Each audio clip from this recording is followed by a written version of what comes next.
Cek, cek.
Cek, cek.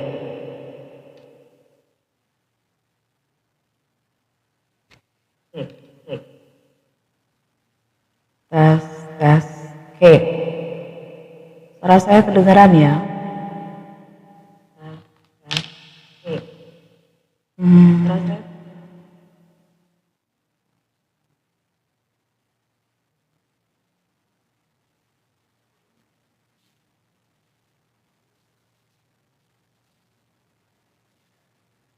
Oke, shalom semuanya, selamat malam ya. Saya hari ini lagi mau bahas tentang Sarwenda ya. Kalian bisa lihat temanya di situ, boycott Sarwenda dari semua platform media sosial termasuk televisi. Ibu dan circle toxic pelaku seks bebas. Sebenarnya malas banget ya pengen bahas ini, tapi saya harus bahas ini karena ada sesuatu hal ya yang mau diluruskan dan ada beberapa hal juga yang mau saya sampaikan. Ya, sebagaimana saudara tahu ya, saya Pastor Sarah yang dulu pernah membahas tentang kasus Brigadir J yang mengawal kasusnya dari awal sampai akhir ya, dan mengungkap semua, bahkan yang menyampaikan beberapa hal, bukan cuma beberapa, banyak hal ya yang tidak disingkapkan dan yang tidak diketahui orang ya. Ini saya kecilin, cek tes.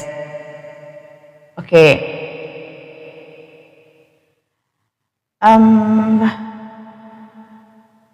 Ya, istilah-istilah Putri Cur, Sambodat, kalau kalian baru mengenal saya ataupun menemukan akun YouTube channel saya atau TikTok saya ya, istilah-istilah Putri Cur, Sambodat ya, itu saya dulu yang menyampaikannya, yang saya berikan kepada Putri dan juga Sambo ya.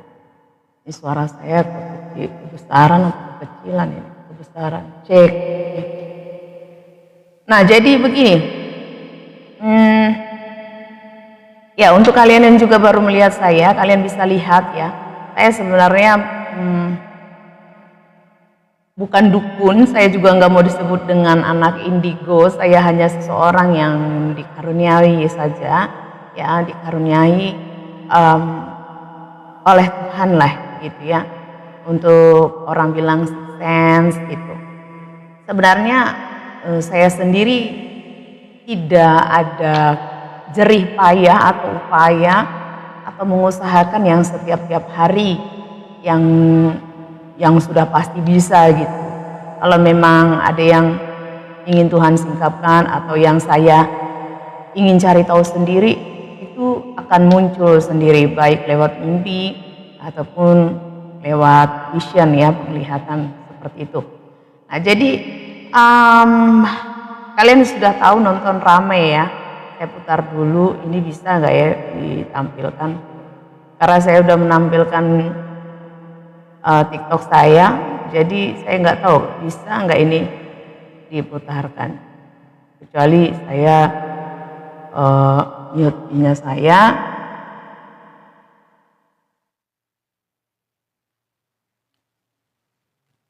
Ya, lalu saya tampilkan di sini. Saya perdengarkan. Bentar ya.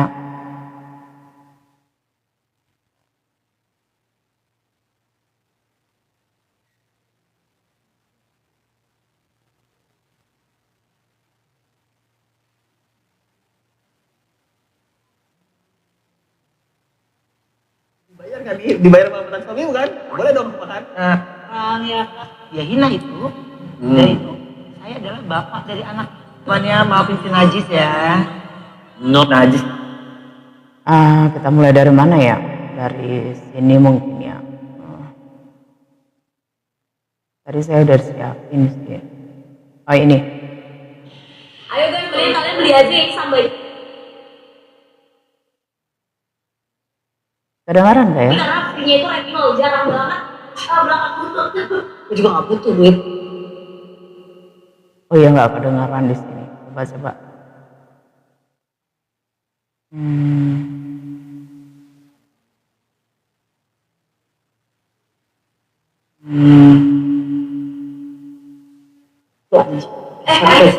Kalau jandanya kayak gini mah banyak ini yang mau, janda kaya ini. Kalau jandanya kayak gini mah banyak. Kalian beli aja yang sambal ini karena. Kalau jandanya kayak gini mah banyak. Kalian beli aja yang sambal ini karena. Kalau jandanya kayak gini mah banyak. Kalian beli aja yang sambal ini.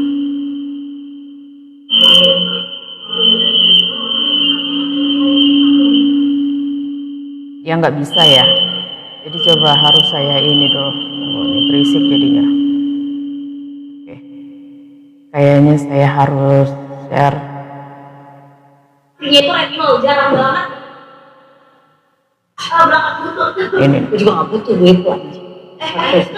Kalau jandanya kayak gini mah banyak ini yang mau, janda kaya ini. Guys, aku mau live dulu ya guys. 200 bun 200 itu cuma berapa kali live sih? Oh my god, sekali. Bun nanya 200 berapa kali live? Setengah jam. Bye guys. Memang banget sih sekali-kali aku bingung ya. Aku bilangnya kayak gitu. 200 juta apa sih 200 juta itu? Asik. Kan kegedean loh. Iya. Oh abstrak banget dia suruh gue pakai cincin. Ya aku beli cincin kegedean buat gua aja. Anjay. Iya diamond loh ini buat harusnya buat aku bu. Enggak lunas. Waduh, bagi cincin aja kayak bagi duit goceng. Mana ini diamond loh guys. Gak usah mengharapkan laki-laki, gak usah. Bisa sendiri. Enggak lah, ngapain ngarepin laki-laki apalagi cong. Guys, kita mau apa ya guys? Di akunnya Bunda guys. Kita Nggak tahu lah, nggak bisa bedain. Gua juga dulu nggak bisa bedain sih cong atau laki. guys udah ya guys. Tapi sekarang aku udah bisa bedain antara cong sama laki. Aku dulu ditipu. Apalagi buat kaki yang banget gelap di Cathy, di lingkaran putih, di Sleki, terus sama di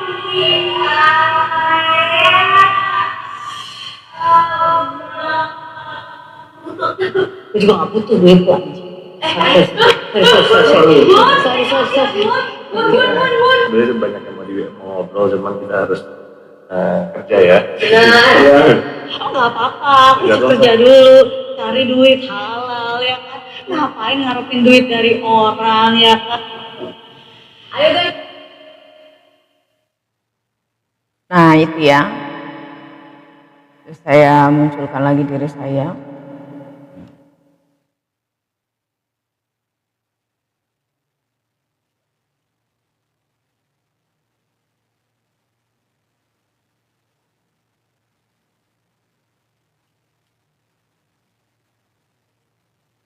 Nah, kalian tadi sudah nonton ya, dan saya rasa ada banyak video juga yang sudah kalian nonton. Sebenarnya saya juga ingin, kalian tadi sudah nonton ya, ingin hadirkan semuanya, tetapi nggak mungkin ya, cuma yang poin-poinnya aja. Nah jujur ya, sebenarnya saya itu dari awal itu apa ya, saya bilang tidak respect sih sama Sarwendah ini ya. Dari awal dia menikah, kaget juga sih menikah, kok bisa Ruben menikah sama dia. Padahal setahu saya Ruben itu dulu punya pacar yang pacarnya itu saya lupa namanya, tapi dia itu punya saudara kembar gitu loh, kembar artis juga ya. Karena itu udah lama banget dan saya nggak begitu kayak ngefans ngidolain banget, tapi saya tahu karena dia kan juga saat dia menjadi terkenal itu kan saya juga udah umur yang kurang lebih sama dengan dia ya, sama Ruben ini gitu. Jadi saya tahu gitu, apalagi saya dulu suka banget acara-acaranya mereka gitu. Kaget juga waktu itu, tapi ya sudahlah. Tapi memang saya melihat ya, saya nggak peduli kalian percaya atau nggak percaya, saya cuma menyampaikan ini. Kenapa saya harus menyampaikan ini? Karena sama halnya ketika waktu itu bicara tentang Bunda Korla, ketika orang mengata-ngatain dia bencong ya, orang mungkin nggak percaya, tapi gampang banget sebenarnya. Dia itu benar-benar perempuan yang tulen ya, dan saya speak up juga waktu itu. Karena ciri-ciri perempuan itu sangat mudah sekali dilihat ya, beda dengan Lucinta Luna. Itu lengan ini perempuan itu mau kayak gimana pun, laki-laki dioperasi kayak gimana beda lengannya itu. Nah Bunda Korla seperti itu. Dan kalau dia memang bencong, Bunda Korla, kita minggir sedikit ya, kalau dia memang bencong nggak mungkin dia lebih senang tidak pakai BH, dan juga dia kendornya itu memang kendor perempuan yang memang pernah melahirkan, beda dengan yang perempuan yang lain. Dan dia nggak peduli untuk operasi payudara, dia juga nggak pernah mau ya kan. Kalau untuk hidung mancungin itu diakui, terus menarik ini apa namanya, mengencangkan kulitnya dia supaya tidak terlalu keriput. Nah itu dia bisa melakukan, kantong mata. Tapi lebih daripada itu dia nggak pernah mau ya. Itu jelas dia perempuan. Dan dari pinggulnya bisa dilihat ya kan, dari betis mau gimana pun. Dan juga ini tulang bahu ini nggak bisa ditipu. Mau kayak hebat kayak gimana pun, yang namanya seorang transgender ya, itu akan terlihat. Jadi Bunda Korla itu perempuan sejati ya, tulen dia. Nah begitu juga dengan si Ruben Onsu ya. Nanti saya kasih tahu juga ya, kalian bisa lihat juga. Saya nggak bisa tampilkan di layar karena saya sedang tampilkan diri saya di situ. Saya harap suara saya jelas ya. Saudara bisa lihat nanti di Google. Kalau saudara bingung ya, apa sih artinya bencong itu ya, bencong. Nih saya tunjukin sekilas saja dulu ya.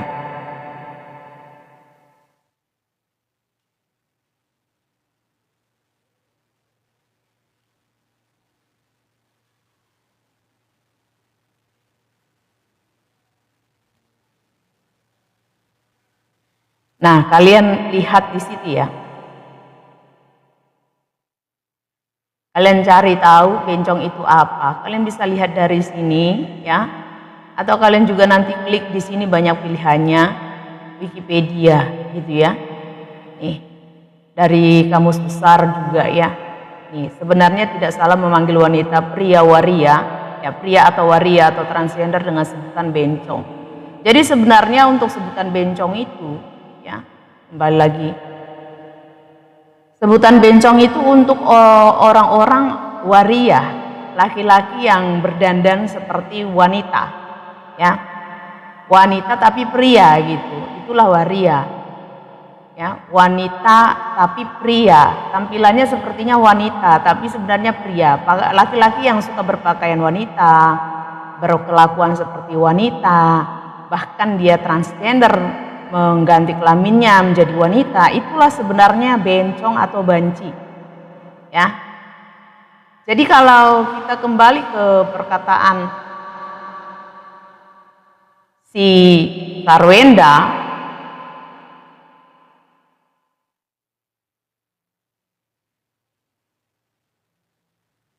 tentang dia mengatakan bahwa Ruben Onsu itu bencong, apalagi itu dimulai dari perkataan adiknya ya si Wendy, itu jelas-jelas penghinaan dan itu pencemaran nama baik ya. Itu bisa masuk di pasal pidana karena menghina di publik, terus dia pencemaran nama baik karena jelas-jelas dia Ruben Onsu tidak bencong ya, tidak banci. Paham ya, kalian bisa baca tadi sama-sama, kita lihat di situ ya. Itulah yang namanya bencong. Makanya ketika Bunda Korlas sikap, ya benar, dia bilang bahwa Ruben itu nggak masuk kategori itu. Bahkan yang banci-banci, yang bencong-bencong, waria-waria, yang gay-gay, speak up loh, ya kan? Karena memang enggak.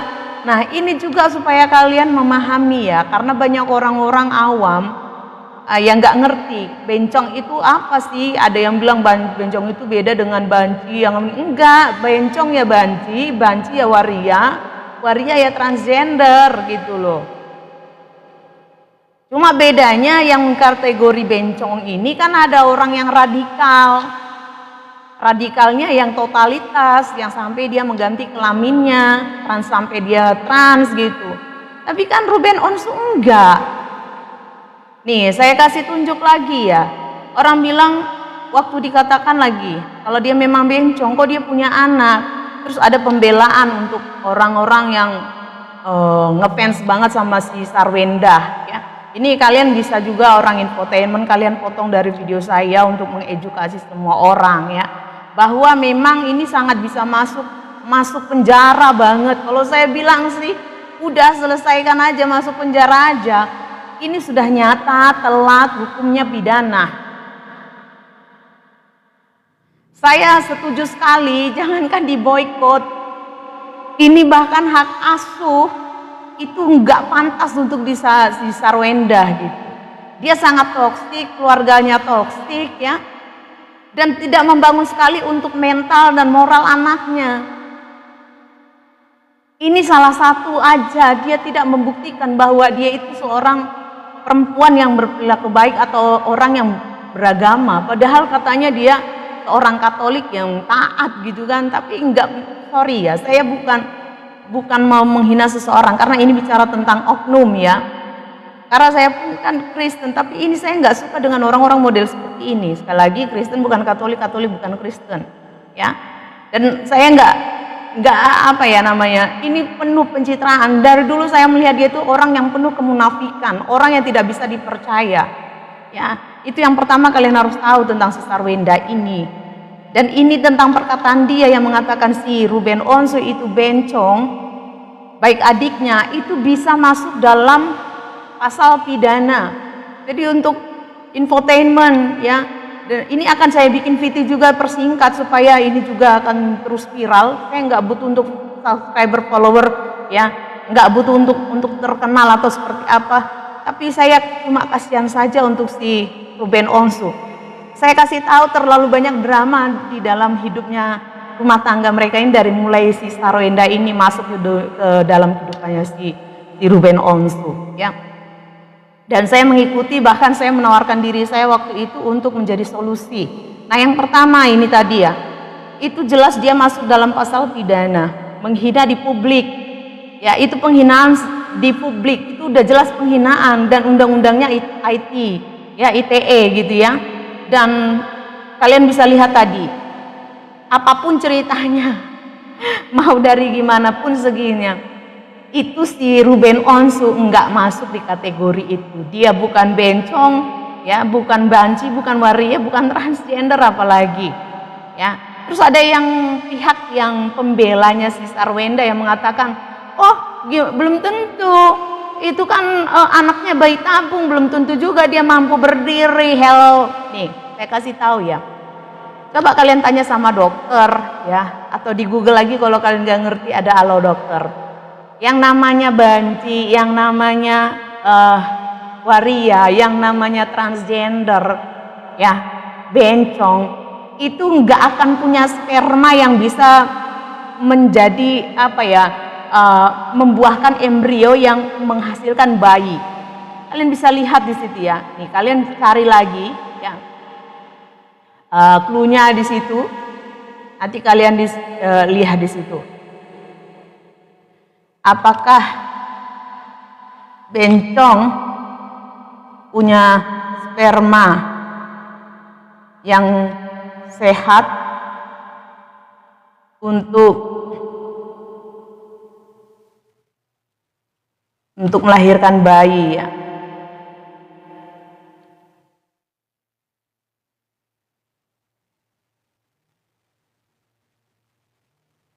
Nih, yang pertama yang namanya transgender itu tidak punya rahim, jadi mereka nggak mungkin melahirkan.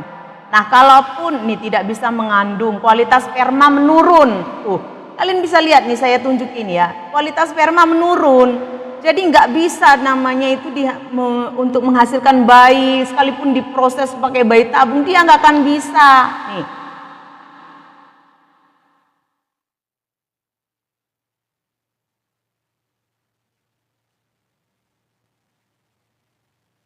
Ini kebenaran yang kedua, ya.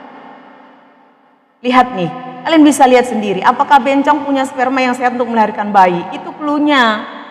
Nih, kualitas sperma menurun. Ya. Secara drastis dapat menurunkan produksi dan kualitas sperma. Nih, syarat sperma sehat tuh ini untuk membuahi sperma normalnya harus memenuhi standar kualitas meliputi jumlah yang memadai nih. Kalian bisa lihat di sini, halo dokter.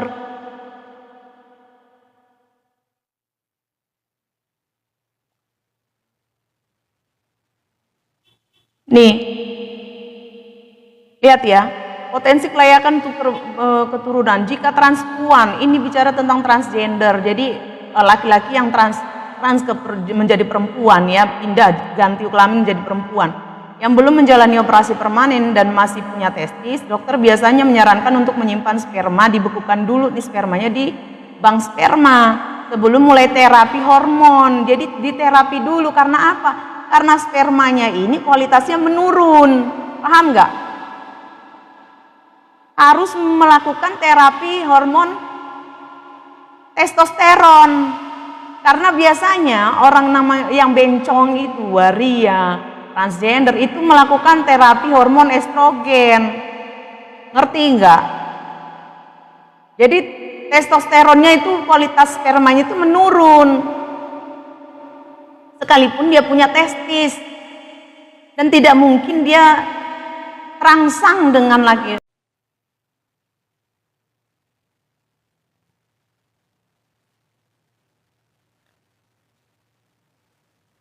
Jadi dia nggak memikirkan sama sekali tentang anak-anaknya. Dan di situ kan dia menggiring opini, dia benar-benar perempuan. Astaga. Ini perempuan jahat loh. Jadi kalau dibilang mau dia itu pas dia melakukan hubungan suami istri atau tidak, ya, sampai dia punya anak, bayi tabung atau normal, dan memang informasinya dia melakukan bayi tabung, itu nggak mungkin kalau bukan laki-laki normal. Bencong nggak punya sperma baik untuk menghasilkan bayi, janin. Paham nggak? Nih, saya kasih tahu lagi. Cari nanti cluenya. Apa alasan orang, ya, alasan Pak Sutri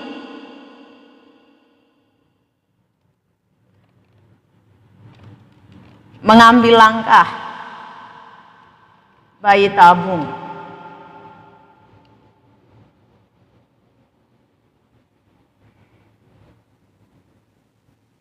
Kalian nanti bisa lihat di situ, ya. Kalian cari aja di situ, nanti kalian Google, atau saya tunjukin lagi sedikit, ya. Habis itu kita bacakan sama-sama. Nih.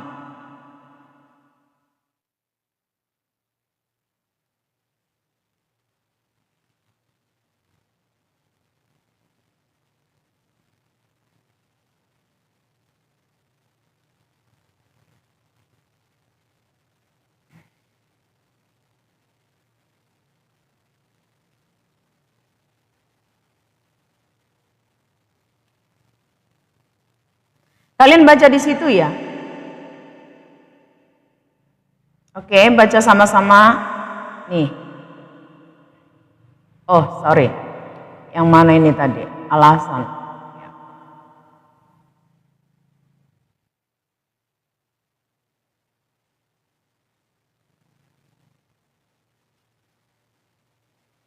Kita itu ngomong kan pakai data ya.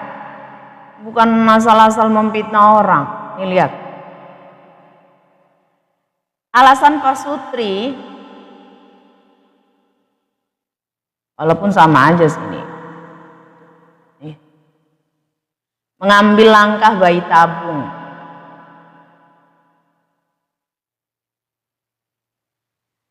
Pasangan suami istri ya Pak Sutri mengambil langkah program bayi tabung atau istilahnya in vitro fertilization atau IVF ya sebagai alternatif penanganan infertilitas nih. Umumnya dilakukan setelah metode lain seperti obat kesuburan atau inseminasi buatan gagal. Ini untuk yang kira-kira perempuannya kandungannya lemah ya, rahimnya lemah. Terus yang untuk laki-laki spermanya kurang kencang gitu. Dia cuma sampai di pinggir aja, yang kalau melakukan hubungan suami istri itu kurang kuat semprotannya ya. Kita ini bukan mau hal tabu-tabu ya, ini kita to the point karena kita sudah sama dewasa. Dan YouTube saya, channel saya, TikTok saya juga ini 18 tahun ke atas ya, untuk orang dewasa. Jadi tembakannya yang rendah, yang kalau kalian suami istri pernah nggak kalian mengalami, biasanya ini karena faktor makanan dan juga karena rutinitas jadi capek. Jadi setiap melakukan hubungan itu suami istri, spermanya suaminya itu tumpah gitu loh ya, setiap melakukan tumpah sampai harus ganjal bantal apapun dilakukan ya. Nah ini bisa melakukan dengan proses bayi tabung gitu. Tapi ada banyak juga orang yang karena memang alasannya aduh lama banget kan, kalau melakukan itu kan nunggu lagi prosesnya seminggu atau 2 minggu untuk mengetahui dia hamil atau enggak. Nah kalau kayak gini kan udah jelas, terus ini bisa diprogram juga dia pengen anaknya perempuan atau laki-laki, katanya seperti itu ya. Saya belum pernah mencoba yang namanya bayi tabung, tapi kira-kira begitu. Nah perhatikan di sini alasan medis untuk kesehatan ya, dan personal utama Pak Sutri ya memilih program bayi tabung itu. Stres juga bisa orang ya kan, sampai enggak mood, yang penting udah istri disenggol gitu loh. Tapi kan ketidakpuasan atau tidak klimaks itu kan bisa membuat bahwa sperma itu terbuang sia-sia gitu, nggak nyampe ke dinding rahim ya, gagal dia masuk ke rahim dan nempel di dinding-dindingnya gitu, jadi cuma tumpah gitu. Nah ini alasannya bisa melakukan program bayi tabung. Atau masalah kualitas sperma, jumlah sperma yang sedikit nih. Perhatikan ya, jumlah sperma yang sedikit, bukan yang tidak berkualitas. Kayak tadi bencong itu tidak berkualitas, paham ya? Bedakan sedikit dengan yang tidak berkualitas, beda. Banyak pun tapi kalau nggak berkualitas percuma. Kalian pernah nonton ini nggak? Inseminasi sapi-sapinya atau kerbaunya si Irfan Hakim. Itu kan kalau kalian nonton itu ya, mengikuti dia tentang bagaimana dia mengambil sperma dari sapi-sapinya yang mau dikurbankan kemarin ya, untuk dia regenerasikan gitu, supaya ada terus bibitnya tidak mati, tidak selesai, tidak hanya sampai di situ tapi ada terus regenerasinya. Nah dia lakukan inseminasi, dia ambil spermanya, itu ada dokternya dan itu bilang spermanya memang sedikit tapi nggak apa-apa, kualitasnya bagus. Nah itu beda dengan yang tadi tidak berkualitas, paham ya? Bencong itu tidak punya kualitas, spermanya tidak berkualitas, pahami ya? Jadi Ruben Onsu itu bukan bencong. Paham? Karena tidak pernah dikabarkan, belum pernah ada kabar media sosial. Coba cari, buktikan pada saya ya. Buktikan di publik di mana si Sarwenda, pernahkah Sarwenda melakukan proses bayi tabung dia gagal sampai berkali-kali baru dia berhasil? Enggak ada yang seperti itu. Dia mencoba sekali langsung jadi. Artinya apa? Kualitas spermanya si Ruben itu bagus. Nah, bisa jadi dinding rahim siapa namanya, kandungan si Sarwenda ini yang tidak baik, tidak kuat. Wajarlah lihat modelnya, bentukannya tulang belulang begitu kurus, tulang dan kulit. Apa mungkin itu bisa menampung bayi? Pinggul si Sarwenda pun gepeng, tipisnya minta ampun, gepeng, nggak ada pinggul, nggak ada pantat. Lihat aja kalian yang lihat VT-nya yang dia pakai udah gitu celana ketat gitu, jelek banget kayak orang anoreksia. Nah itu kalau saya bilang, selain itu karena faktor kesehatannya, dia kan bolak-balik selalu sakit waktu itu. Kalian pernah ngikutin nggak? Terlalu banyak drama. Nah dramanya lagi apa? Ingat nggak nama dia itu Wenda? Tapi alasan dia selalu, ya, nih saya tunjukkan dulu muka saya nih, karena muka saya kan cantik. Kalian lihat nanti di apa tuh?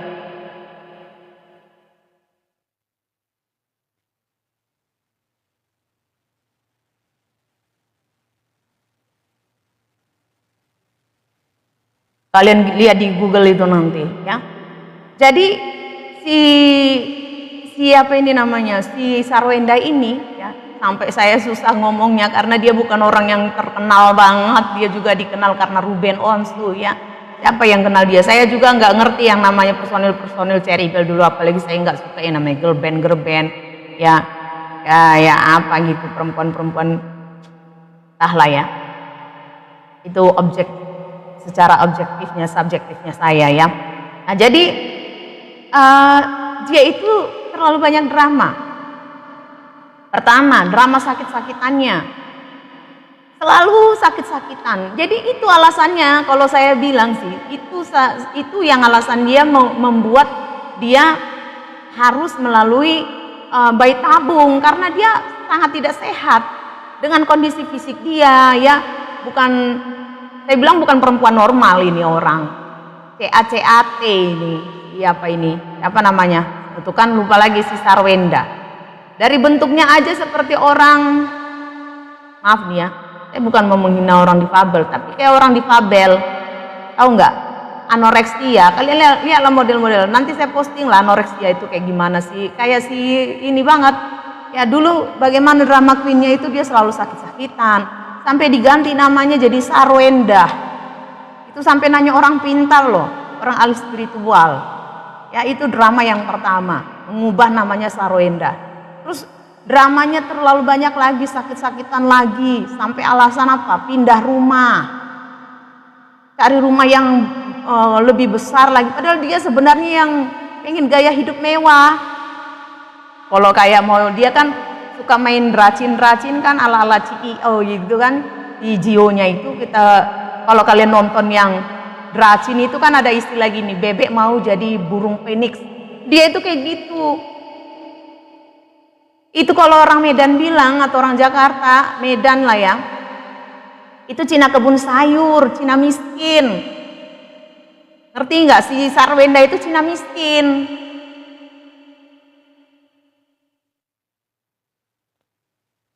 Sial banget ya punya marga keluarga sama-sama tan loh. Sial banget gue kasih tahu ya. Itu Cina miskin. Dan tentang kebahagiaan Onyo di situ itu dari dulu itu semuanya gimmick aja, tertekan sebenarnya. Keluarga si Sarwenda itu terutama dari si Wendy ini sama mamanya itu enggak sama orang lain. Aduh gimana ya, saya mau ngasih tahu. Orang Cina itu orang Cina itu ada istilah gini loh, orang luar.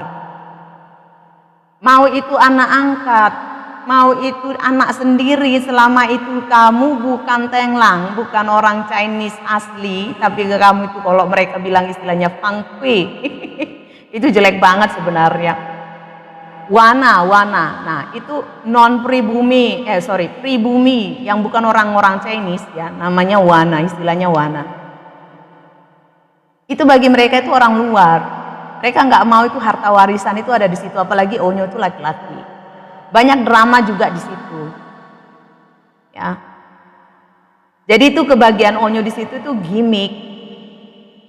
Mereka itu nggak welcome sama Onyo. Nggak welcome dia itu. Nah, itu drama yang kedua, ya. Yang tentang dia sakit-sakitan fisiknya, ya. Sampai dia harus ganti nama. Itu juga yang membuat alasan dia harus melakukan bayi tabung. Jadi bukan karena si Ruben Onsu ini tidak mampu atau dia punya masalah seksual atau bencong seperti yang dikatakan itu.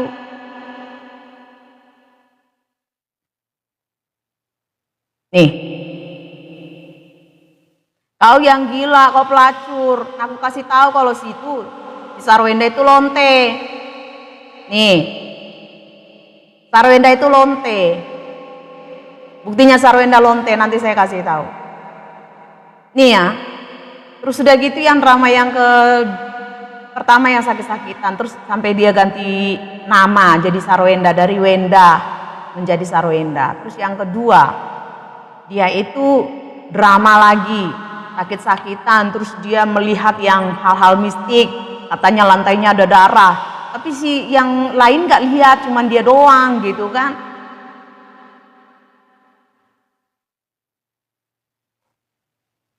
Tunggu. Cuma dia doang yang melihat. Ruben gak lihat, anak-anak yang lain gak lihat, tapi dia selalu drama queen gitu, acting. Darah, sampai berapa kali pingsan, ingat nggak? Terus udah gitu dia punya lagi masalah tentang masalah darahnya dia, entah apa sih namanya, autoimun apalah, pokoknya masalah darah sampai berobat ke Singapura, ya kan? Terus itu pernah dia sampai tinggal di Singapura. Ingat nggak, mereka punya rumah. Akhirnya si Sarwenda sama si Ruben Onsu LDR. Itu ada loh. Sampai akhirnya mereka membuat bayi tabung lagi yang kedua. Gitu. Itulah si Tania. Itu drama queen-nya banyak banget. Ya. Terus masalah yang si Onyo di situ juga, yang fitnah-fitnah, gosip-gosip itu kan dari orang rumahnya sendiri, si Wendy dan timnya. Yang bilang si Onyo kira-kira ada hubungan mesra dengan si Sarwenda. Karena itu sebenarnya untuk cara halus dia nggak bisa. Kalau ngusir langsung si Onyo nggak mungkin. Karena sudah ada surat langsung ya yang memang melegalkan untuk adopsi. Ada surat adopsi, memang mereka sudah mengadopsi. Jadi ini sudah resmi, ibaratnya anaknya. Nggak bisa asal main diusir-usir atau bagaimanapun, nggak bisa. Nah, jadi dibuat cara seperti itu dari mana isu-isu itu dari orang dalam, dari si Wendy ini sama tim-timnya itu. Saya udah mulai curiga waktu itu, logika saya gini, kok tim-timnya si Sarwenda dan Ruben Onsu ketika si Ruben Onsu cerai, dia cuma pergi bawa beberapa pakaiannya dia, ya kan, barangnya dia. Bahkan timnya pun nggak ikut, padahal semua timnya itu kan asal muasalnya kan itu semua punya Ruben. Tapi kenapa ditinggalkan di rumah itu sendiri? Ternyata terjawablah oleh postingan si Onyo, ya kan, bahwa sebenarnya dari dulu itu selama dia tinggal di situ itu orang-orang di situ bahkan tim-timnya itu menghina, merendahkan si Ruben Onsu dengan kata-kata yang selalu sama, bencong, tidak bertanggung jawab, lekong, apalah macam lah kayak gitu ya. Anjing, ya kan, itu najis, semua yang dilontar-lontarkan oleh si Wendy itu dan juga si Sarwenda, ya itu yang selalu didengarkan oleh mereka, dilontarkan oleh si Sarwenda dan timnya. Jadi wajar saja kalau tim-timnya baru, bukan tim yang dari rumah itu gitu loh ya. Jadi terjawab saya juga waktu itu. Nah waktu itu Ini juga timnya Ruben Onsu sama Sarwenda juga nggak bisa bantai ini. Waktu tentang rumahnya katanya berhantu, dia dibilang disantet, itu juga drama juga. Itu dramanya si Sarwenda itu sama keluarganya. Supaya dia pindah ke tempat yang lebih besar, ya kan? Dan itu memang terbukti ada beberapa kamar-kamar sebelum yang mereka bercerai kan mereka 2 kali tuh rumahnya yang rumah baru yang besar yang sebelum bapaknya meninggal, yeye-nya itu kan bapaknya kakek ya, bapaknya Sarwenda sebelum meninggal kan mereka tinggal sama di situ, ya kan? Dan lagi nggak ada yang pernah kenal bapaknya Sarwenda itu adalah seorang kontraktor sampai ketika rumah barunya itu yang bukan yang terakhir yang sekarang lagi di tengah belum selesai ya, masih proses. Ini yang kedua kali untuk pindah rumah baru. Nah, waktu yang kedua sebelum cerai lah pokoknya. Sebelum cerai ada rumah, nah sebelum rumah yang sekarang ada rumah lagi. Nah itu kan bapaknya Sarwenda masih hidup di situ. Di situ kan orang baru tahu kalau bapaknya kontraktor. Selama ini kan nggak ngerti, karena memang dia nggak sehebat itu gitu loh. Keluarganya itu biasa bahkan udah saya bilang Cina kebun sayur. Kalian bisa carilah, ya kontraktor gagal. Kayak gitu, ya namanya orang juga sudah tua juga mana terpakai. Selain itu kalau nggak ada punya proyek ngerjain proyek yang besar belum tentu, apalagi kayak di Jakarta banyaklah kontraktor-kontraktor besar yang bonafit ya kan, yang sudah teruji. Ya tersingkirlah cuma modal bapaknya si ini siapa namanya Sarwenda. Makanya pada saat diwawancarain kan datang ke rumahnya Sida kayak siapa itu namanya Raffi Ahmad atau siapa itu yang pernah sidak itu Irfan Hakim, ada siapa lagi lah pokoknya. Wah ini bagus banget, gimana bikinnya? Wah nggak tahu, ini papaku yang ngurusin loh. Papa kamu emang ngerti kontraktor? Ya papaku kan dulu kontraktor. Nah itu kalau nggak gara-gara itu nggak ada yang ngerti kalau bapaknya Sinda Sarwenda itu kontraktor itu ya. Nah ini pun kalau keluarganya si Sarwenda atau di Onsu family ya, itu bisa lihat juga orang manajernya pernah pasti ada di komen itu. Saya juga berapa kali menghubungi ya, meninggalkan komentar juga ketika drama Queen itu tentang katanya rumahnya disantet, terus ada hantunya sampai disuruh bangun apa itu namanya tanam pohon untuk tempat tinggal jin-jin itu ya kan. Terus bahkan yang di kolamnya itu katanya ada penghuninya sampai apa katanya apa tuh yang kayak unicorn, si Thalia kan suka unicorn sampai dibuatin di situ juga kan patung unicorn yang besar. Nah saya ingat tuh saya menawarkan diri untuk melakukan pengusiran setan di rumahnya ya, pengusiran setan di rumahnya free. Saya bilang gratis, kasih tahu alamatnya free karena udah dari mulai pendeta, dari romonya dia orang Katolik bahkan sampai kiai, ustadz semuanya udah sampai ngusir-ngusir itu nggak ada yang berhasil. Saya kan planan saya ngusir-ngusir setan. Saya nawarin diri situ nggak ditanggepin juga ya kan. Itu drama Queen dan tidak terjadi apa-apa sampai Ruben Onsu juga. Nah itu diserang juga sama mereka nggak ada yang soal apa bisnis dan macam itu nggak ada, nggak segitu-gitu banget. Ya, buktinya ketika si Ruben Onsu cerai, ada nggak masalah sakit-sakitan itu lagi? Enggak. Ada nggak masalah santet-santetannya? Enggak. Karena itu cuma drama Queen aja keluarganya si Sarwenda. Itu buatan si Wendy. Termasuklah kalau kalian ingat lagi masalah parfum, mencuri parfum, ya kan? Si Onyo dituduh mencuri parfum. Si Onyo dituduh ada gimana-gimana, cuman nggak wajar dengan si Ruben. Itu semuanya dari Wendy. Mereka nggak rela ada orang lain, ada Wana, ada orang pribumi yang bukan orang Chinese, yang bukan keturunan mereka yang akan mendapatkan warisan itu, karena mereka tipenya ya kalau bisa dia sama aja sama dia semua. Saya udah hafal banget itu dari keluarga saya yang Chinese, saya udah hafal banget. Aduh. Bahkan ada satu saya memutuskan hubungan dengan ii saya, ya, ii saya Karena ya ini tadi saya ponakannya juga, tapi yang satu lagi ponakan dari nah ii saya nikah saya sama om saya, saudara mama saya. Yang saudara mama saya itu om saya ini, tapi ii saya ini punya saudara laki-laki. Ya, ii saya nggak punya anak, saya udah dianggap kayak anaknya. Nah, karena ini punya saudara laki-laki dan dia punya cici, nah cicinya itu punya anak, itu kan berarti saudara itu kan ponakannya kandung dari itu kan ii saya itu punya perusahaan. Nah dipikir kan udah pastilah, semua orang ya udah pasti mikir pasti saya ada kecipratan kan. Tapi kan yang saudaranya ini yang sepupu saya ini tapi dari om yang itu kan mengambil alih. Itu udah biasa, yang kalian nonton lah yang drakor Dracin itu, Cio itu itu orang luar ya.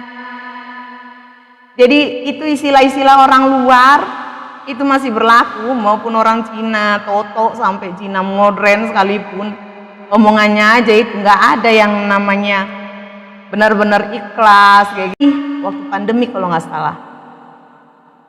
Apa ini?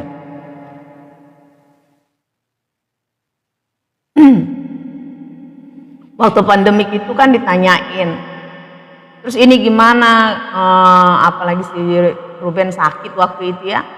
Saya bilang sama Ruben, saya yang kasih tahu sama dia, kamu tuh nggak sakit, saya bilang. Itu jangan berbohong tuh yang manajemennya, bahkan yang pernah baca DM saya itu sama komen saya di videonya itu, saya bilang kamu nggak sakit, kesalahanmu itu masalah rambutmu, balikin warna rambutmu menjadi warna hitam. Itu kan sempat rambutnya putih, karena saya lihat wah salah rambut nih, orang percaya nggak percaya bilangnya feng shui, tapi saya bilang bukan feng shui tapi putih itu ya. Saya sih, makanya saya selalu pesan gini ya sama kalian, ikut fashion boleh, tapi nggak selalu fashion itu cocok buat kalian. Kalian tahu nggak, ketika ada untuk orang-orang tertentu ya, warna itu nggak cocok buat dia, justru seperti mempercepat kematian kan. Itu uban kan tanda penuaan, tua ya. Jadi otomatis dia akan auranya, atmosfernya itu akan menarik ini umur tua, kematian lebih awal gitu. Makanya waktu itu ketika dia udah cat rambut awalnya hitam kan, sampai hari ini ya dia nggak sakit kan, nggak harus dia ke Singapura untuk yang katanya autoimun, keracunan keracunan darah. Sampai waktu itu pernah dia sampai pingsan ya. Nah itu ya. Jadi itu semua dramanya si Sarwenda. Nah apa buktinya lagi, si Sarwenda itu pelacur, saya bilang nih, mungkin dia nggak jual diri kayak yang orang-orang di jalanan, di pinggir-pinggir ya, di pinggir-pinggir jalan atau di bawah-bawah jembatan layang ya, flyover. Mungkin dia nggak kayak gitu, tapi kelakuan dia itu pelacur. Apa yang saya bilang nih, kalian sudah nonton sendiri, ada pernyataan si Sergio itu, si Gio itu ya, bahwa dia itu janda rasa gadis. Tahu dari mana janda rasa gadis kan gitu, kalau belum pernah make artinya dia sudah pakai. Nah perempuan nih yang single aja, yang belum pernah menikah aja, yang lajang, ketika dia melakukan hubungan dengan seseorang yang belum suaminya, itu sama aja dengan pelacur ya, perempuan murahan, pelacur. Apalagi ketika dia seorang janda ya, dia melacur dengan laki-laki lain dan itu di rumah yang mantan suaminya ya. Dan untuk saya kasih tahu lagi ya, yang namanya orang sudah bercerai itu, anak-anak itu yang ditanggung jawabin oleh mantan suami itu biaya pendidikan yang adalah wajib gitu ya. Biaya pendidikannya yang adalah wajib. Tapi kalau yang biaya-biaya lain itu dari mamanya yang melahirkan. Kalian bisa lihat di situ. Ya, di Google itu kalian cari. Apa yang wajib menjadi nafkah anak ketika orang tua bercerai yang oleh bapak. Nah, itu kalian lihat. Ya. Jadi kalian itu kalau dibilang dia 200 juta, itu perempuan orang gila ya. Gak tahu diri ya.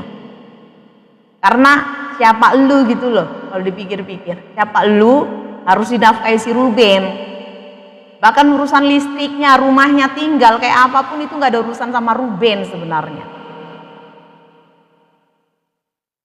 Tapi kan itu tempat tinggal anaknya. Bisa aja dia membuat si Ruben itu ya sesuai kemampuannya. Bisa dibuatnya dikontrakan atau anaknya sama dia di rumahnya aja gitu kan. Tapi jangan ada sesarwenda. Bisa. Apalagi ketika hak asuh kepada ibu. Itu artinya pengadilan memutuskan bahwa dia mampu. Ngerti nggak? Ketika seorang orang tua yang bercerai, kalau pengadilan memutuskan itu hak asuh bayi itu kepada si ibu, misalnya ke ibu, itu karena dia dianggap layak, dianggap mampu, baik secara finansial maupun secara etika, attitude. Dia bisa mengajarkan anaknya moral, ya, etika, dan dia juga bisa menafkahi secara sandang, pangan, papan. Itu bapak hanya bertanggung jawab tentang pendidikan. Tapi kenapa masalah si Ruben Onsu sampai salonnya, tasnya yang branded, perawatan dia ke rumah sakit, asuransi, itu pun sebenarnya nggak tanggung jawab si Ruben Onsu, asuransi anaknya. Tapi bisa jadi dua belah pihak, artinya bagi-bagi, 50-50, 50-50. Nah ini sampai sampah, listrik.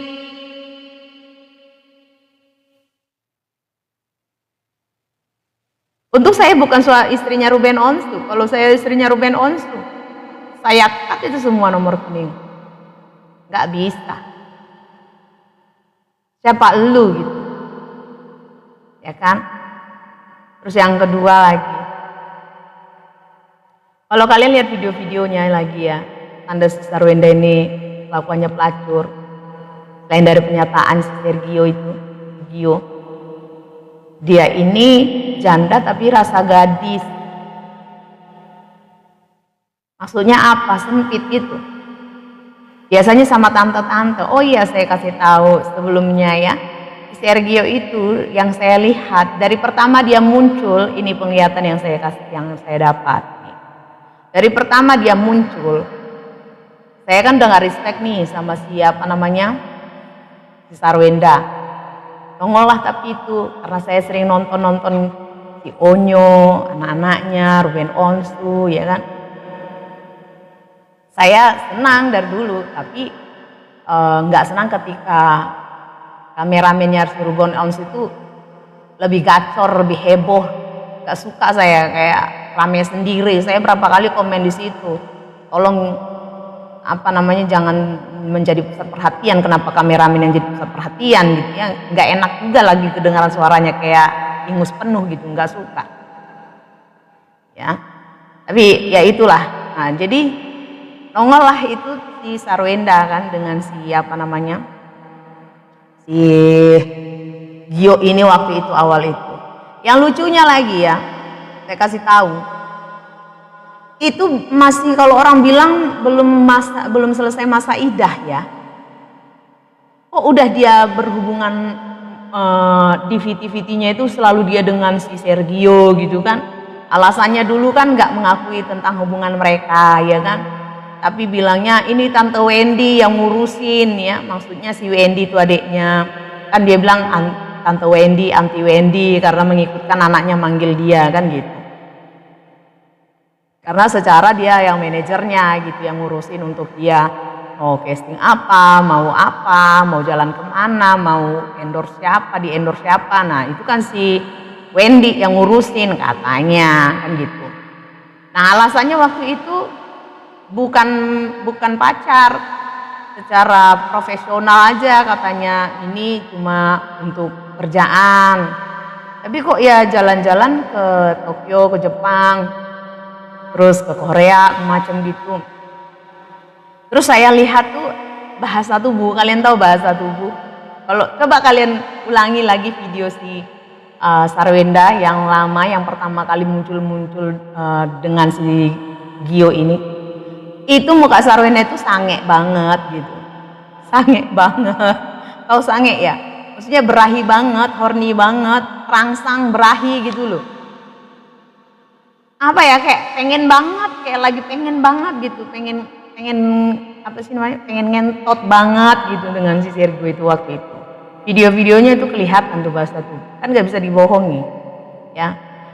Saya rasa apa sih gitu kan, tapi ya udahlah, atau juga dia udah cerai tapi kok cepet banget mikirnya gitu. Nggak lama itu terus jadian kan. Jadi nggak salah sangka. Cuma sempat saya cari tahu ini siapa ya gitu. Tapi belum saya cari profilnya. Cuma ketika saya baru bertanya di dalam pikiran saya dan hati saya, terus itu kelihatan tuh, penglihatan. Nah disinilah mulai terjadi, saya mau menyampaikan apa yang saya lihat tentang dia. Saya melihat dia ada di satu ruangan, ya ini seperti di klub, tapi ada ruangan dibilang VIP atau ruangan privasi gitulah, private room gitu. Dan di situ ada beberapa tante-tante, saya bilang tante-tante, ibu-ibu yang sudah umur-umurnya setengah-setengah baya, kayak umur 50 ke atas gitu ya, 50 ke atas. Yang kelihatan pakaiannya itu dandanannya ya memang orang berduit gitu. Nah di Sergio ini sama ada beberapa laki-laki ini jalan tapi cuma pakai celana dalam tuh. Habis itu sujud, duduk, apa sih namanya, berlutut gitu di bawah, nggak pakai baju, cuma pakai sempak gitu. Habis itu kayak ada dasi kecil gini terus ditarik gitu. Nah disitulah dia gigolo ya, dia gigolo. Saya berani mengatakan ini karena akhirnya ada yang sudah menunjukkan, itu sudah saya posting ya, namanya, coba ya,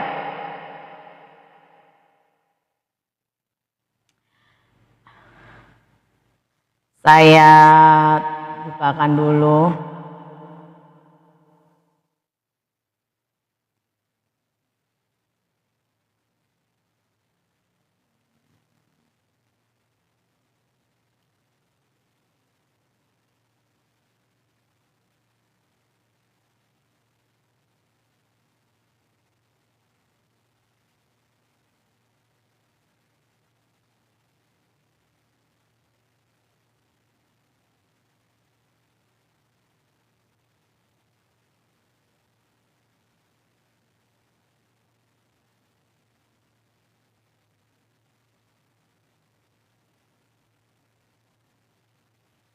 Ternyata dari tadi suara saya nggak keluar ya, sorry ya.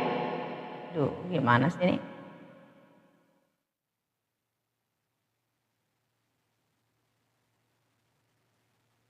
Nih ada postingan dari Shailendra Putra. Ini postingan hari ini ya, kalian bisa lihat di situ. Nih, Shailendra Putra, CEO kepala otak dia. 3 tahun yang lalu saat gua jadi supervisor di GNT Cargo, kau itu hanya tukang kemas pakai GNT.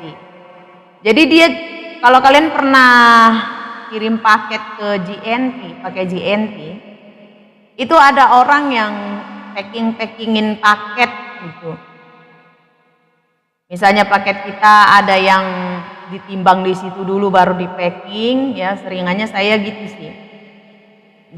Mama saya juga gitu, jadi kita datang ke paket itu cuma bawa boxnya, ya kadang juga udah sekalian ada ininya apa namanya bawa sampulnya atau boxnya gitu, tapi ditimbang dulu ini ada berapa kilo nih gitu, ya.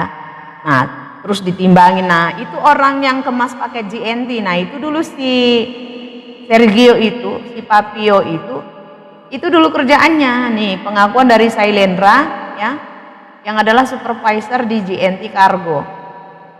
Kalau itu hanya tukang kemas pakai JNT. Kenapa dibilang 3 tahun yang lalu? Karena 3 tahun yang lalu dia itu dipecat. Sedangkan ini masih tetap supervisor dan mungkin dia sudah naik jabatan, ya. Nih. Dia menceritakan tentang bagaimana sepak terjang si Sergio itu pada saat kerja di JNT sebagai kemas paket, jadi kelas rendah. Terus kau selingkuh dengan istri manajer JNT, kena pecat kau. Gak lama itu dapat isu kau juga dekati istri orang dan janda kaya, lalu kau kuras uangnya. Sekarang target yang mau kau kuras Sarwenda. Emang licik kau ini dari dulu, gak berubah juga. Padahal sudah pernah kau kena keroyok masyarakat karena kau ketahuan tidur di istri orang. CEO tai kucing dia ini, yang jelas orang ini pebinor, perebut istri orang lalu menguras harta dan uangnya. Nah, jadi karena ini orang sudah speak up, makanya saya berani menyampaikan hal yang saya lihat. Ya kan? Saya nggak sampaikan waktu itu karena saya pikir urusannya apa.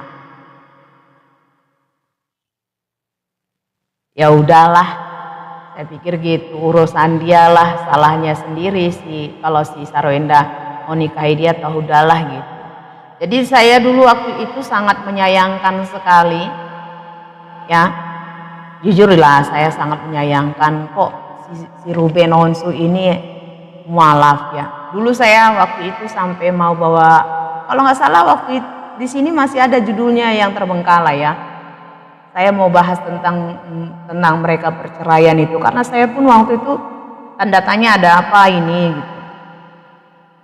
Cuma saya nggak jadi bahas karena adik saya bilang, kan dia yang ngikutin, itu masalah bukan apa-apa, bukan perselingkuhan, tapi beda agama. Karena waktu itu diisukan bahwa si Sarwenda itu yang selingkuh, tapi itu dibantah sama si Ruben Onsu, katanya biar itu menjadi urusan saya dan Sarwenda, katanya tidak akan dipublish, dia juga tidak akan speak up. Ini si Ruben Onsu ini baik banget loh. Kalau kalian bisa lihat tuh, yang pakar ekspresi ataupun cenayang paranormal sekalipun, ya kalian bisa lihat nih orang Ruben Onsu itu orangnya sabar banget, orangnya kalau saya bilang sih bodoh, ya. Bodohnya itu adalah dia itu terlalu memikirkan apa kata orang, menjaga perasaan orang, tapi dia nggak pernah mikirin perasaan dia tahan sakitnya sendiri. Dia lebih baik sakit daripada nyakitin orang. Kalau saya bilang bodoh sih. Faktanya ya karena bertahun-tahun bahkan puluhan tahun dia menanggung kebersamaan bersama si Sarwenda, ya itu terjadi gitu loh. Ya kan?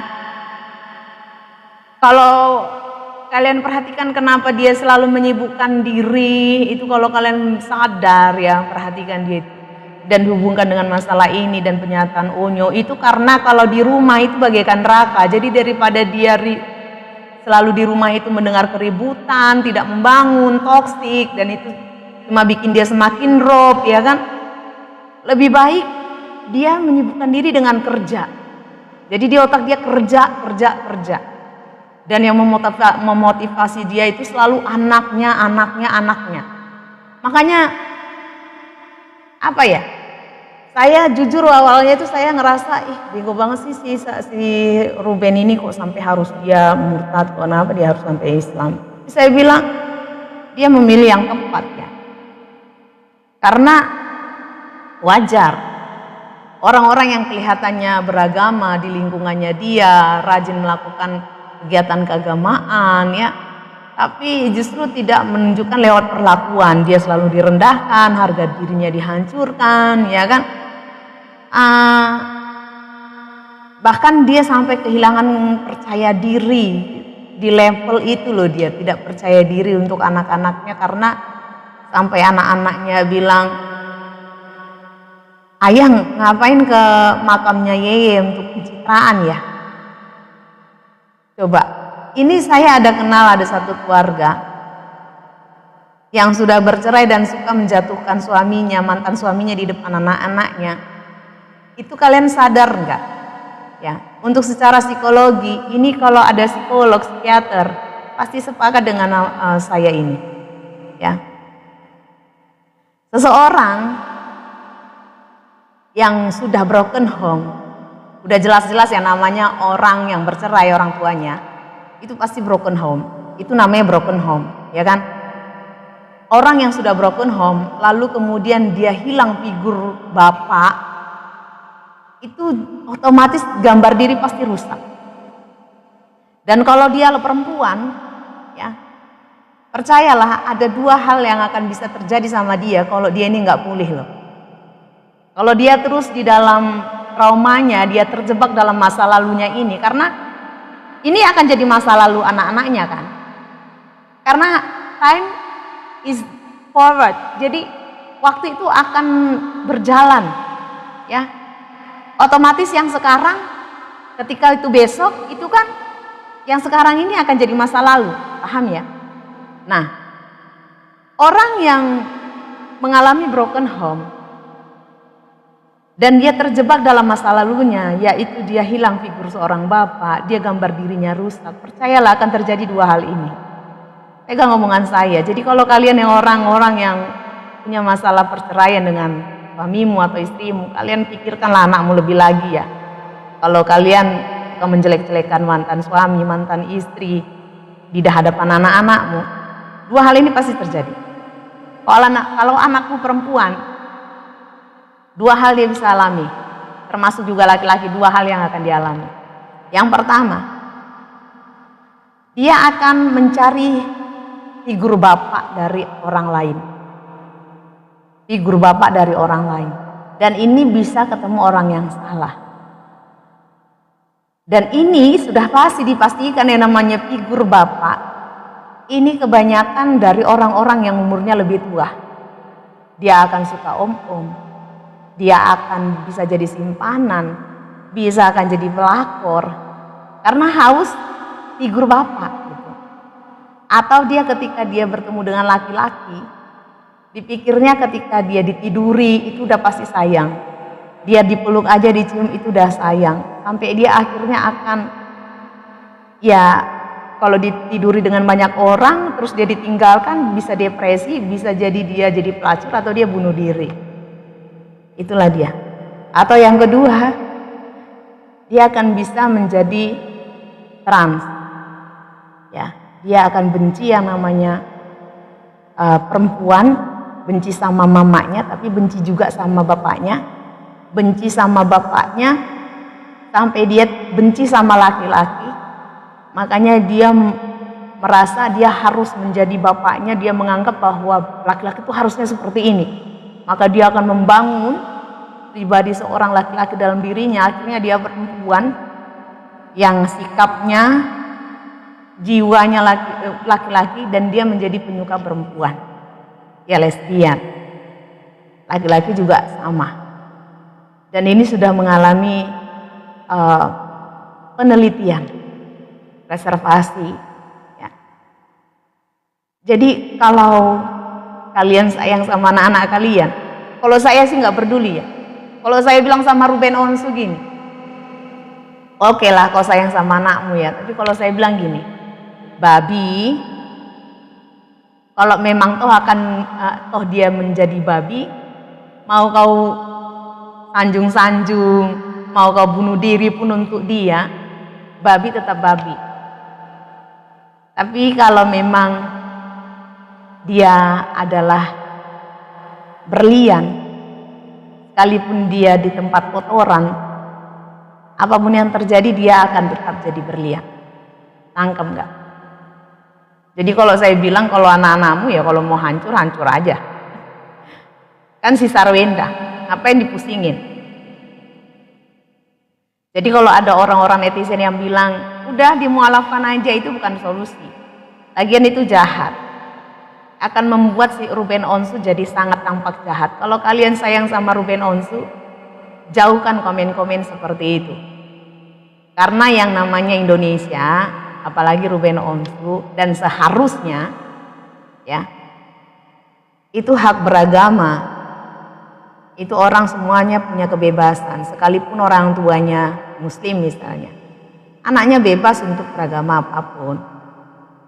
Lihat kayak Lydia Kandau dengan suaminya. Anaknya juga bebas dengan agama apapun, dan ada juga orang yang orang tuanya Muslim, anaknya pendeta. Ada juga orang tuanya yang pendeta, anaknya Muslim. Ya, bahkan sepupu saya itu menikah dengan Manado, orang Manado.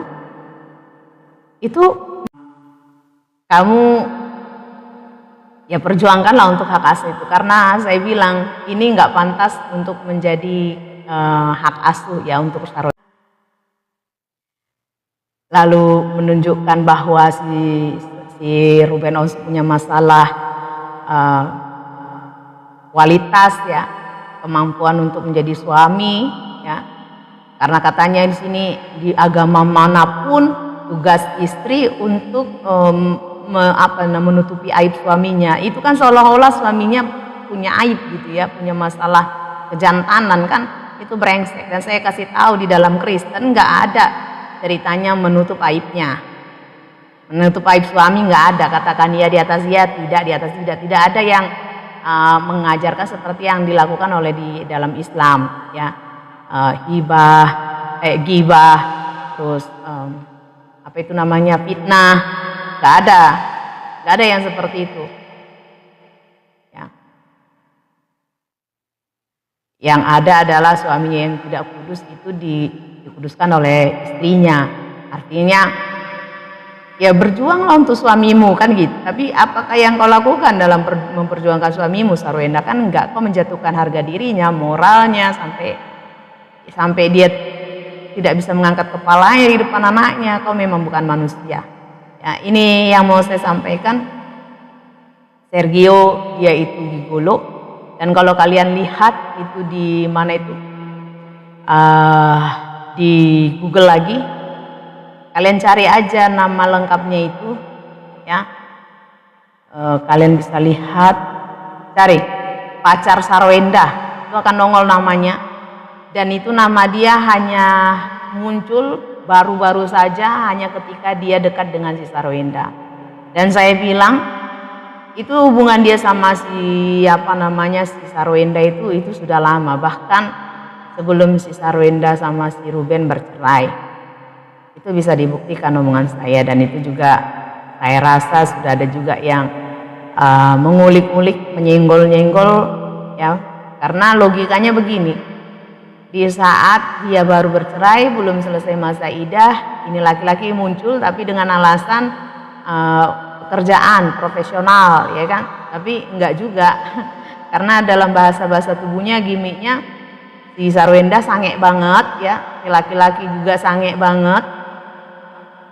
Itu gimmicknya nggak wajar ya, alasannya langsung dapat chemistry, enggak, itu memang sudah ada di situ ya, sudah ada, mereka punya hubungan mereka berdua itu, tapi ditutupi oleh si Ruben, karena memang si Ruben ini tipenya begitu, terlalu menjaga perasaan orang lain, karena dia mikir, apalagi di dalam Islam ya, Ruben kan udah Muslim tuh, menutup aib mantan istri, karena dalam Islam kan surga di bawah telapak kaki ibu, jadi dia nggak mau anak-anaknya durhaka kepada ibunya, anak-anaknya dia nggak mau anak-anaknya benci sama si Sarwenda, jadi dia menahankannya. Nah itu, tapi sebenarnya dia juga tahu kalau perzinahan itu sudah ada di saat mereka masih suami istri. Ya, jadi sekali lagi dia bukan CEO, yang owner itu adalah adiknya. Namanya hanya baru muncul ketika dia ada bersama si Sarwenda, karena akhirnya orang kepo ini siapa sih, ya. Dan dia cuma hanya sales, ya saya bilangnya sales marketing, ya. Jadi dia cuma orang yang marketing penjualan, di mana ada brand-brand apa, endorse apa, ya. Terus akhirnya dia menjualkan itu. Dan si Sarwenda ini sudah melakukan hubungan suami istri sudah sejak lama. Makanya saya bilang dia lonte banget kan. Ya lonte lah, apalagi dia nggak layak loh sebenarnya untuk punya hak asuh anak-anaknya. Kebayang nggak? Gaya hidup bebas, gaya seks bebas ditongol-tongolkan, dimuncul-munculkan, dipamer-pamerkan di depan anak-anaknya. Saya takutnya nanti anak-anaknya malah korban pelecehan seksual lagi. Bisa saja terjadi, lihat aja modelnya. Oke, ini aja yang mau saya sampaikan ya. Saya nggak pernah salah dalam menyampaikan apa yang saya lihat. Kalian bisa lihat di situ, semua yang saya sampaikan, semuanya digenapi, semuanya terjadi. Ya, ini dari saya, Pastor Sarah. Tuhan Yesus memberkati.